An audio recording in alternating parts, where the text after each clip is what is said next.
오소서 성령님, 믿는 이들의 마음을 성령으로 가득 채우시오.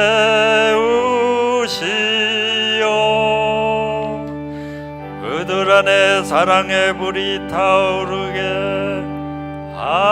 하소서.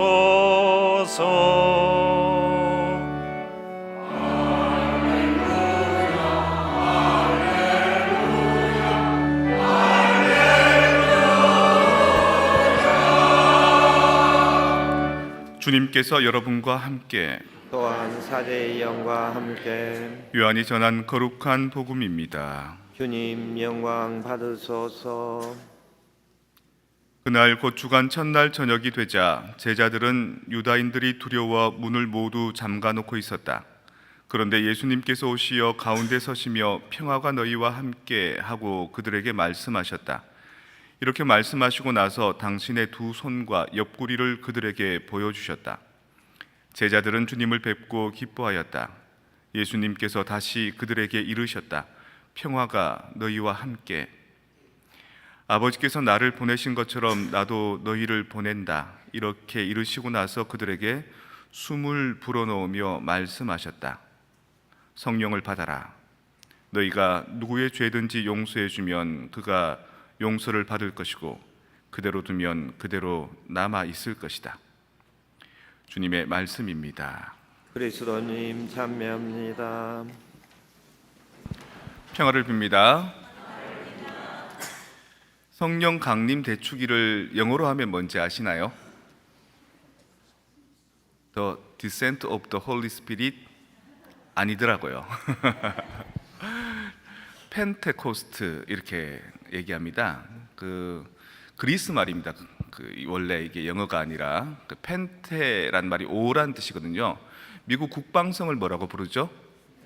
펜타곤 그러죠. 오각형으로 건물이 생겨서 펜테란 말하고 연관이 있는 겁니다. 펜테코스트 그러면 50, 50를 뜻하는 겁니다. 오늘을 우리는 성령 강림 대축일이라고 하는데 미국에서는 펜테코스트라고 하는 이유는 오늘이 오순절이기 때문인 겁니다. 오순절은 50이란 뜻이죠. 다섯 오자에 열을 순자를 곱하면 50이잖아요.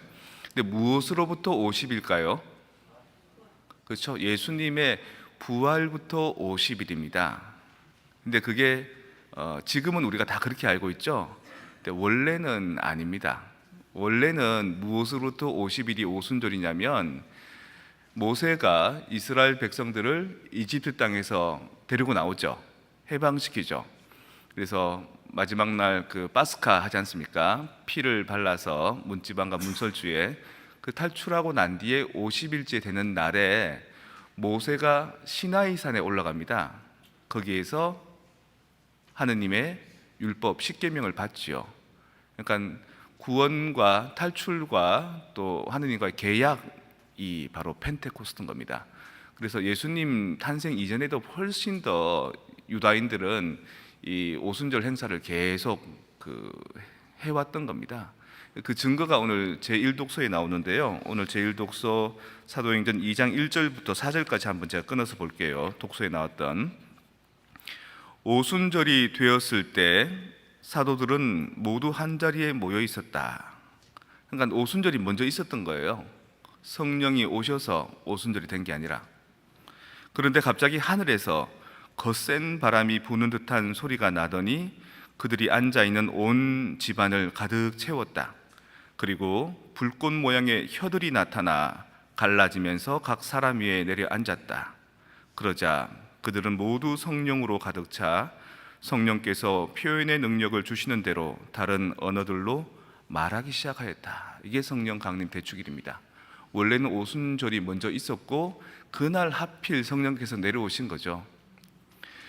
예수님께서 부활하시고 하늘로 올라가신 날을 예수 승천 대축일이라 그러죠. 그날은 부활절로부터 40일입니다.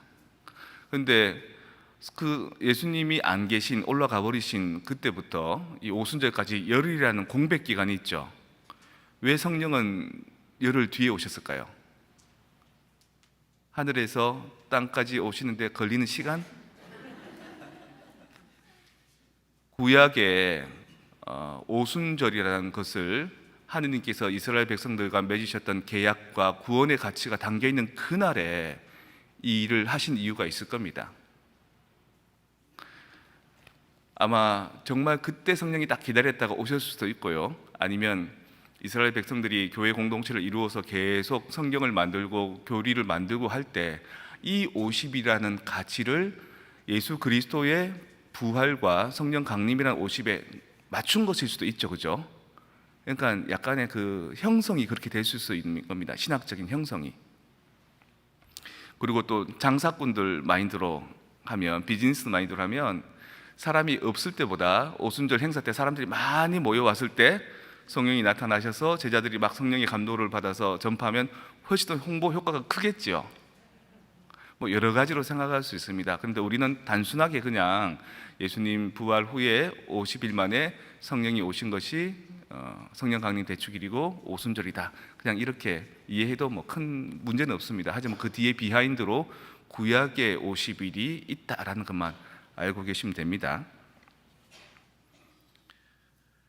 이 혀 모양의 불꽃이 내리자 제자들은 용기가 막 북돋아집니다. 제자들이 그전에는 어떻게 지냈을까요? 유다인들이 무서워서 문을 잠가놓고 있었던 겁니다. 왜? 내 스승인 예수님도 바른 말을 하고 옳은 행동을 했는데 유다인들이 모함하잖아요. 나쁘게 보잖아요. 예수님 자체가 나쁜 게 아니라 그들이 예수님을 나쁘게 보고 싶어하는 그 마음, 예수님과의 감정 관계 때문에 죽기까지 하시잖아요. 그걸 지켜본 제자들이기 때문에 자기들도 두렵고 무섭죠. 자기들 또한 예수님과 함께 대화하고 함께 생활하면서 예수님의 복음을 전파하는 사람들 아닙니까? 그러니까 말빨이 안 먹히는 겁니다. 아무리 진리를 선포해도 사람들은 그 진리를 가지고 꼬투리를 잡아서 나를 해코지 하는 겁니다. 여러분들이 아무리 시댁에 가서 열심히 일하고 땀 흘리고 전 부치고 해도 신우들이 또는 뭐 시어머니가 아유 쟤는 일하는 게 왜 이렇게 더디냐 뭐 이런 소리 듣는 거나 마찬가지인 겁니다. 최선을 다해도 안 받아들여지는 그 분위기. 그런데 성령이 딱 오시니까 이들이 변합니다. 그래 내가 좀 못났지만 내가 부족하지만 나서보리라. 그래서 말이 통하는 사람들에게는 자기의 진정성을 있는 그대로 조근조근 잘 설명해 주고요. 그것 때문에 수많은 사람들이 하루에도 2-3천 명씩 그리스도교 신자가 되고요. 말 안 통하는 사람들, 외국인들한테도 그들이 다 알아듣는 겁니다. 사도들이 외국말을 했을까요? 아니요. 그냥 말을 해도 저기 있는 외국 사람들이 무슨 뜻인지 알 수 있도록, 다시 말해서 여기에 가끔씩 미사를 오시는 그 외국인 분들이 있습니다. 우리가 외국 사람들이긴 하지만 미국 분들이 있습니다. 그분들이 한국말로 미사하는데 참여하시거든요. 그런데 이렇게 보면 조금 알아듣습니다. 나중에 미사 끝나고 갈 때도 영어로 뭐 고맙다고 뭐 이럴 때 보면 조금 알아듣거든요. 한국말을 다 알아서가 아니라 이 사람에 대해서, 이 성당에 대해서 존경심과 사랑과 열린 마음을 가지고 따뜻하게 다가오니까 말귀는 서로 안 통해도 마음이 이신전심으로 통하더라는 겁니다. 제자들은 그걸 하고 있는 겁니다. 옛날에는 이 사람들이 나를 해코지하면 어떨까, 나를 나쁘게 보면 어떨까, 나를 잡아 죽이면 어떨까라는 그 두려움에 가득 찼다가 성령이 내리시자, 불꽃 모양의 혀인 성령이 내리시자 담대하게 자신의 말들을 조근조근 할 뿐만 아니라 말이 안 통하는 데 가서도 그 사람들이 감화하도록 한다는 겁니다. 가끔 여러분들 은행이나 뭐 관공서나 또 식료품 사러 갔을 때 짧은 영어에도 그 사람들 알아듣죠, 그죠? 그리고 웃고 농담도 하고 호의롭게 하지 않습니까? 근데 만약에 내가 주눅이 들어서 20-30년 살아도 영어 못한다는 생각 때문에 시선도 안 마주치고 그냥 뭐 이러고 이러면은 그 사람도 어떻게 대할까요? 무시합니다. 무시하고 이 사람이 나를 무시하는 것 같다라고 오히려 기분 나빠하기도 합니다. 요는 얼마나 담대하게 자신감을 가지고 내 전심을 다해서 그들에게 온갖 내 전 존재를 표현하는가에 따라서 상황이 바뀔 수 있는 겁니다. 특히 여러분 가족들이나 주변 사람들하고 갈등하시는 분들이 있을 겁니다. 뭐라 그래도 지 생각이 따로 있는 거예요. 나하고 너하고의 뭔가 문제점을 다르게 보고 있는데 너는 계속 이 방향으로 가고 나는 계속 이 방향으로 가는 이 평행선이 있는 겁니다. 요럴 때 성령이 필요하신 거죠. 성령이 오셔서 담대하게 하지만 진실되게 또 겸손하게 미안한데 이러면서 좀 듣기가 좀 거북할 수 있겠지만 나도 문제가 많지만 사실은 이렇다라고 하면 보자마자 피하고 보자마자 얼굴 붉히고 보자마자 말에 그 가시가 돋치는 것보다 훨씬 더 부드럽지 않겠습니까? 복음이란 게 딴 게 아니라 내가 갖고 있는 사랑의 마음이 너한테 전달되어서 너를 기쁘게 해주는 것, 행복하게 해주는 것, 이게 복음인 거거든요. 거기에 혀 모양의 불꽃인 성령이 역할하신다. 다시 말해서 그 당시 오순절에 제자들이 모여 있다가 성령을 받아서 수많은 사람들에게 복음을 전파해서 성공한 것만이 아니라 오늘날 우리에게 우리 관계 안에서 내가 움츠려 있고 내가 죄 중에 있고 또 내가 정당하지만 너의 부족함 때문에 내가 제대로 인정받지 못할 때 그것들을 소통할 수 있고 서로 사랑을 나눌 수 있는 그것, 이게 바로 성령의 은사인 겁니다. 오늘 여러분 앞에 성령의 비둘기가 준비되어 있습니다. 봉헌하시고 하나씩 가져가시라고요. 이거 사실은 수녀님이 이번에 바쁜 일이 많아서 그 청년들한테 부탁했거든요. 오리는 거. 거기다가 이제 눈을 찍어야 될 것 같아서 제가 점안식을 했습니다. 활용 점점했는데 제가 이제 청년들이 어색하게 오리고 내가 눈을 어색하게 찍었더니만 성령의 비둘기가 아니라 성령의 까마귀 비슷, 성령의 닭 가져가십시오. 가져가시면 요 안에 성령의 7가지 은사가 있고요.